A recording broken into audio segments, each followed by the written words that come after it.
శ్రీ రేణుక ఎల్లమ్మ తల్లి జ్యోతిష్యాలయం ముఖం లేదా ఫోటో చూసి జ్యోతిష్యం చెప్పబడును. వ్యాపారం, చదువు, ఉద్యోగం, పిల్లల్లో జ్ఞాపక శక్తి, రాజకీయం, ప్రేమ, పెళ్లి, సంతానం, భార్యాభర్తల మధ్య గొడవలు, కుటుంబ సమస్యలు, ఆరోగ్య సమస్యలు, ప్రమోషన్, విదేశీ ప్రయాణం, లక్ష్మీ శాంతి, మనశ్శాంతి, భూ వివాదాలు, కోర్టు సమస్యలు, ఆర్థిక ఇబ్బందులు, కళ్యాణ దోషం, భయం, చేతబడి నివారణ, నరదృష్టి, నాగదోషం, చెడు దోషాలకు 100% పరిష్కారం చూపబడును. స్త్రీ పురుష వశీకరణ 100% గ్యారంటీ. కోయా గురూజీ లక్ష్మణరాజు గారు. Cell number 9466923012. నమ్మకంతో ఒకసారి కాల్ చేయండి, మీకే తెలుస్తుంది. ఓం శ్రీమాత్రే నమః. ఛానల్లోకి స్వాగతం అండి. ఈ వీడియోలో తులారాశి వారికి అదృష్ట సమయం వచ్చేస్తుంది. ఎంతో కాలంగా మీరు ఎదురు చూస్తున్న 10 శుభవార్తలను ఈ నెల 2వ తారీఖు తర్వాత వినబోతున్నారు. ఈ శుభవార్తలు మీ జీవితంలో ఆనందాన్ని తీసుకువస్తాయి. మరి ఈ నెల 2వ తారీఖు తర్వాత తులారాశి వారు వినబోతున్న ఆ శుభవార్తలు ఏంటి? ఈ శుభవార్తలు వినడానికి ముందు మీరు ఎటువంటి ప్రవర్తన కలిగి ఉండాలి, ఎవరితో మీరు జాగ్రత్తగా ఉండాలి, అలాగే ఏ దేవతారాధన చేయాలి అనే అంశాలతో పాటుగా తులారాశి వారి గురించి కొన్ని ఆసక్తికరమైన విషయాలను ఈ వీడియోలో మనం వివరంగా తెలుసుకుందాం. కానీ అంతకంటే ముందుగా మీరు కనుక మన ఛానల్ని ఇప్పటి వరకు సబ్స్క్రైబ్ చేసుకోకపోతే సబ్స్క్రైబ్ చేసుకొని పక్కనే వచ్చిన బెల్ ఐకాన్ నొక్కి ఆల్ సెలెక్ట్ చేసుకుంటే మేము ఇలాంటి వీడియోస్ అప్లోడ్ చేయగానే ముందుగా మీకు నోటిఫికేషన్ వస్తుంది. అలాగే వీడియో ఎక్కడా కూడా స్కిప్ చేయకుండా చివరి వరకు చూస్తేనే మేము ఏం చెప్తున్నా మీకు పూర్తిగా అర్థమవుతుంది. ఇక వివరాల్లోకి వెళ్తే మిగిలిన రాశులన్నింటికంటే కూడా ఈ రాశి వారిది చాలా ప్రత్యేకమైన వారుగా జ్యోతిష్ శాస్త్రంలో చెప్పబడి ఉంది. మరి తులారాశి వారు ఎందుకంత ప్రత్యేకం అంటే వీరికి ఉన్నటువంటి సహాయం చేసే గుణం, కార్యదీక్షత, కార్యదక్షత, సంయమన పాలన వంటి అనేక అంశాలను కలిగి ఉండటం వల్ల తులారాశి వారు అందరికంటే ప్రత్యేకమైన వారుగా చెప్పవచ్చు. అయితే తులారాశి వారు ఈ సమయంలో మీరు జాగ్రత్తగా ఉండాలి. ఈ సమయంలో మీరు చేయవలసిన పని ఏంటంటే ముఖ్యంగా మీరు ఎటువంటి పరిస్థితుల్లోనైనా మౌనంగా ఉండటానికి ప్రయత్నించండి. ఇలా కనుక మీరు కొద్దిగా ఓర్పు పట్టి మౌనంగా ఉన్నట్లయితే ఇప్పటిదాకా మీరు ఎవ్వరూ వినని 10 శుభవార్తలను మీరు వింటారని చెప్పడంలో ఎటువంటి సందేహం లేదు. అయితే మీ ముందు నవ్వుతూ మాట్లాడే కొందరు వ్యక్తులు వెనక నుండి మీ నాశనాన్ని కోరుకుంటున్నారు. వారెవరు అనే విషయం ఈ వీడియో చివరి వరకు చూస్తే మీకు అర్థమవుతుంది. ముఖ్యంగా 3 వ్యక్తులు మీ జీవితంలో మీరు పైకి ఎదగకూడదని మీ నాశనాన్ని కోరుకుంటూ ఉన్నారు. ఆ 3 వ్యక్తుల్లో 2 స్త్రీలు, 1 పురుషుడు మీ శత్రులతో చేరి మీ శత్రులకి అనుకూలంగా ప్రవర్తిస్తూ మీ నాశనాన్ని కోరుకుంటున్నారు. ఈ సమయంలో మీరు అనుకున్న పనులు అనుకున్నట్టు జరగాలి, ధనలాభం కలగాలి, అందరికంటే ముందు ఉండాలి అనుకున్నట్లయితే కనుక మీరు ఏం చెయ్యబోతున్నారు అనే విషయాలను ఇతరులకు అస్సలు చెప్పకండి. మౌనం వహించండి. ఎందుకంటే మీరు జీవితంలో ఎదగడం ఇష్టం లేనివారు ఖచ్చితంగా మీ మాటలు వింటే మీ నాశనాన్ని కోరుకుంటారు. అంతేకాదు ఈ సమయంలో మీరు ఈ కొన్ని జాగ్రత్తలు పాటించినట్లయితే ఖచ్చితంగా మీరు శుభవార్తలు వింటారు. కుటుంబంతో సంతోషంగా ఉంటారు. ఏ ఒక్క దేవుడిని ప్రార్థిస్తే 2 దేవుళ్ళ అనుగ్రహం కలుగుతుందో మీకు తెలుసా? అదేనండి, రాముడిని ప్రార్థిస్తే హనుమంతుల వారి అనుగ్రహం కూడా మీకు కలుగుతుంది. ఇక వీరిద్దరి అనుగ్రహం ఉంటే ఈ రాశి వారి జీవితం 3 పువ్వులు 6 కాయలుగా మారిపోతుంది. మరి ఆంజనేయ స్వామి వారికి ఇష్టమైన మంగళవారం రోజున మాంసాహారం తినకుండా రాముల వారిని అలాగే హనుమంతుల వారిని ప్రార్థించినట్లయితే మీ మనసులో ఉన్న కోరిక త్వరగా నెరవేరుతుంది. అంతేకాదు ఇలా చేయటం వల్ల రాముల వారి అలాగే హనుమంతుల వారి అనుగ్రహం కూడా మీపై పరిపూర్ణంగా ఉంటుంది అని చెప్పడంలో ఎలాంటి సందేహం లేదు. ఇక అనేక రకాలుగా శని దోషాలతో బాధపడేవారు అంటే ఏలినాటి శని, అర్ధమ శని, అర్ధాష్టమ శని, ఇలా అనేక రకాలుగా శనితో కలిగి ఎటువంటి దోషాల నుంచి బయటపడాలి అంటే మంగళవారం నాడు ఆంజనేయ స్వామి వారిని విశేషంగా పూజించాలి. మరి ఇటువంటి పూజ చేసేటప్పుడు మాంసాహారం తినకుండా చేస్తే విశేషమైన ఫలితాన్ని పొందుతారని పండితులు చెప్తున్నారు. ముఖ్యంగా ఉదయాన్నే అంటే భోజనం చేయడానికి ముందే పూజ ముగించేసుకుంటే మంచిదని తెలియజేస్తున్నారు. ఈ వీడియోని మీరు చివరి వరకు చూస్తేనే మీరు చేయకూడని తప్పులతో పాటుగా ఏ వ్యక్తులతో మీరు దూరంగా ఉండాలి అనే అంశాలు మీకు వివరంగా తెలుస్తాయి. అలాగే వీడియో నచ్చితే లైక్ చేసి మన ఛానల్ని సబ్స్క్రైబ్ చేసుకోవడం మర్చిపోకండి.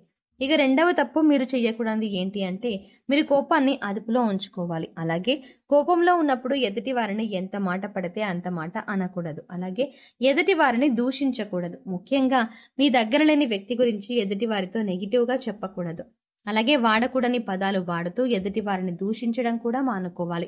ఎప్పుడైతే మీరు వాడకూడని పదాలు వాడతారో అది ఇంట్లో కానీ మీరు పనిచేసే సంస్థల్లో కానీ ఇరుగు పొరుగు వారితో కానీ ఎక్కడైనా సరే ఇటువంటి పదాలు వాడినప్పుడు లక్ష్మీదేవికి ఆగ్రహం కలుగుతుంది, మిమ్మల్ని వదిలి వెళ్ళిపోతుంది. అప్పుడు మీరు పేదరికం అనుభవించవలసి వస్తుంది.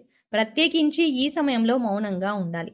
ఈ జాగ్రత్తలు తీసుకుంటే కనుక ఈ రాశి వారు ఈ సమయంలో శుభవార్తలను ఖచ్చితంగా వింటారు. మీరు అనుకున్న పనుల్లో విజయాన్ని కూడా సాధిస్తారు. మిమ్మల్ని ఎవరైనా రెచ్చగొట్టినా సరే, అనకూడని మాటలు అని మిమ్మల్ని ఆవేశపరిచినా కూడా మీరు ఈ సమయంలో మౌనంగా ఉండటం వల్ల అనేక ప్రయోజనాలని పొందుతారు అనడంలో ఎలాంటి సందేహం లేదు. కొద్దిగా ఓర్పు వహించినట్లయితే కనుక జీవితంలో మీరు శుభవార్తలను వింటారు. అంతేకాదు, మీరు జాగ్రత్తగా ఉండవలసిన ఇంకొక అంశం ఏంటంటే, అందరినీ నమ్మి మీరు డబ్బుని అప్పుగా ఇచ్చినట్లయితే కనుక మీకు డబ్బు తిరిగి వచ్చే అవకాశాలు చాలా తక్కువగా ఉంటాయి. ఈ విషయాన్ని మీరు గమనించాలి. ఎందుకంటే ఎవరిని పడితే వారిని నమ్మి డబ్బు అప్పుగా ఇచ్చినట్లయితే మీ అవసరాలకు డబ్బు లేక మీరు చివరికి ఇబ్బంది పడవలసి వస్తుంది. మనకి ఉన్నంతలో దానం చేయడం, హెల్ప్ చేయడం తప్పు కాదు. కాకపోతే మనం చెయ్యలేని సహాయాన్ని కూడా మీ భుజాల మీద వేసుకొని చేయడం వల్ల మీరు చిక్కుల్లో పడే అవకాశం ఉంటుంది. ఈ విషయాన్ని మీరు గమనించాలి. ఇక ఆర్ అనే అక్షరంతో పేరు మొదలయ్యేవారు ఎవరైనా ఉంటే అటువంటి వ్యక్తుల వల్ల మీ జీవితంలో కష్టాలు అధికంగా వస్తాయి. కాబట్టి అటువంటి వ్యక్తులు ఎవరో మీరు పరిశీలించి అభ్యర్థులకి మీరు దూరంగా ఉండటం మంచిది అని సూచించడం అయినది. అలాగే కష్టాల్లో ఉన్న వారికి మీకు వీలైనంతగా సహాయం చేయడం వల్ల మీరు అదృష్టాన్ని పొందవచ్చు. అంతేకాదు, ఈ రాశి వారు ఎవరినైనా మంచి పొజిషన్కి తీసుకువెళ్ళాలి అనుకుంటే అలా చేసే శక్తి ఈ రాశి వారికి ఉంటుంది. వీరికి ఉన్న పలుకుబడిని ఉపయోగించి వారికి కావలసిన వాళ్ళని అందలం ఎక్కించగలుగుతారు. వీరు ఎవరిని కూడా గొడ్డిగా నమ్మకూడదు. మీకు ఏదైనా కష్టం వచ్చినా ఎదుటి వారితో చెప్పడం కంటే కూడా ఆ దేవుడి వద్ద చెప్పుకోవడం అనేది చాలా మంచిది. అంతేకాదు, ఒక రకంగా దేవుడి దగ్గర చెప్పుకోవడం వల్ల మీ కష్టాలను దేవుడు విని వెంటనే తీరుస్తాడు. ఎందుకంటే ఈ సమయంలో మీకు దైవబలం కూడా అండగా ఉంటుంది. ఇక మీలో ఉండే నెగిటివ్ ఆలోచన కారణంగా, అంటే నేను చేసే పనిలో విజయం సాధిస్తానా లేదా, నేను పనిని కరెక్ట్గా చేస్తున్నానా లేదా అనే ఆలోచనతో ఉండడం వల్ల మీరు చేసే పనిలో పొరపాటు జరిగే అవకాశం ఉంటుంది. అందువల్ల నెగిటివ్ ఎనర్జీ కూడా ఎలాంటిది లేకుండా దేవుడిని నమ్మి దైవం మీద భారం వేసి మీరు పని చేసినట్లయితే ఖచ్చితంగా మీరు విజయం సాధిస్తారు. అలాగే పని ప్రారంభించే ముందు దేవుడిని తలుచుకోవడం మాత్రం మర్చిపోకండి. పి ఇంకా ఎస్ అనే అక్షరాలతో పేర్లు మొదలయ్యే స్త్రీలతో మీరు చాలా జాగ్రత్తగా ఉండాలి. వారిని నమ్మి అన్ని విషయాలను వారితో చర్చించకూడదు. అంతేకాదు, వారికి ఎంత దూరంగా ఉంటారో మీకు అంత మేలు జరుగుతుంది. అలాగే ఆర్ అనే అక్షరంతో పేరు మొదలయ్యే మగవారితో కూడా ఈ రాశి వారు దూరంగా ఉండాలి. ఎందుకంటే ఆ ఇద్దరు స్త్రీలు ఇంకా పురుషుడు మీ నాశనాన్ని కోరుకునే వారిలో ఉండే అవకాశం ఉంది. ముందు చెప్పుకున్న విధంగా ఈ అక్షరాలతో పేర్లు మొదలయ్యే ఇద్దరు స్త్రీలు అలాగే ఒక పురుషుడితో మీరు చాలా జాగ్రత్తగా ఉంటే మీ జీవితంలో మీరు ముందుకు వెళ్తారు. అలాగే మరిన్ని యోగవంతమైన ఫలితాలను పొందటానికి ఈ సమయంలో మీరు చేసుకోవాల్సిన దేవతారాధన చూసుకున్నట్లయితే గురువారం నాడు దత్తాత్రేయ దక్షిణామూర్తి వంటి గురుస్వరూపాల ఆలయాన్ని దర్శనం చేసుకోండి. మాస శివరాత్రి రోజున శివుడికి అభిషేకం చేయించుకోండి. అలాగే సోమవారం నాడు శివుడికి విశేషంగా పూజ చేసుకున్నట్లయితే జీవితంలో ఉన్నతిని పొందుతారు.